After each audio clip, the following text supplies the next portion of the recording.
টুনটুনি আর রঙিন বনের গল্প। এক যে ছিল রঙিন বন। সেই বনে গাছের পাতা সবুজ, ফুল লাল, নীল, হলুদ।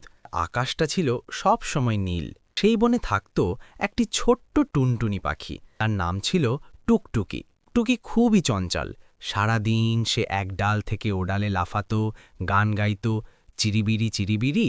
আজও দিনটা কত যে ভরি। একদিন টুকটুকি দেখল বনের মাঝখানে একটা নতুন গাছ উঠেছে। গাছটার পাতাগুলো ঝকঝকে আর ফলগুলো নানা রঙের। সে উড়ে গিয়ে বসল গাছটার ডালে। ঠিক তখনই একটা কচ্ছপ ধীরে ধীরে এসে বলল, টুকটুকি, সাবধান, সব সুন্দর জিনিস কিন্তু ভালো নাও হতে পারে। টুকটুকি হেসে বলল, এত ভয় কেন কাকু, দেখতেই তো খুব সুন্দর।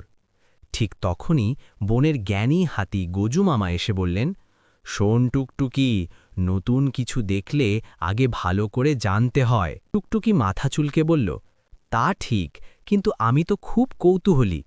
গজু মামা হাসলেন। তিনি বললেন, চলো আমরা সবাই মিলে গাছটার কথা জিজ্ঞেস করি।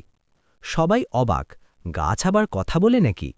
কিন্তু সত্যি গাছটা মিষ্টি গলায় বলল, আমি রঙিন ফলের গাছ, আমার ফল খেলে সবাই আনন্দ পায়, কিন্তু একটা নিয়ম আছে। টুকটুকি তাড়াতাড়ি বলল, কি নিয়ম? গাছ বলল, যে ভাগ করে খাবে সেই ফল পাবে, যে একা একা সব নিতে চাইবে সে কিছুই পাবে না। টুকটুকি একটু লজ্জা পেল। সে ভাবল, আমি তো একাই খেতে চেয়েছিলাম। তখন টুকটুকি বলল, চলো সবাই মিলে খাই। কচ্ছপ, খরগোশ, বানর আর গজুমামা সবাই মিলে ফল খেল। ফলগুলো সত্যিই খুব সুস্বাদু ছিল। খেয়ে সবাই খুব খুশি। সেদিন থেকে টুকটুকি বুঝল, ভাগ করে নিলে আনন্দ বাড়ে। নতুন কিছু দেখলে আগে ভাবতে হয়।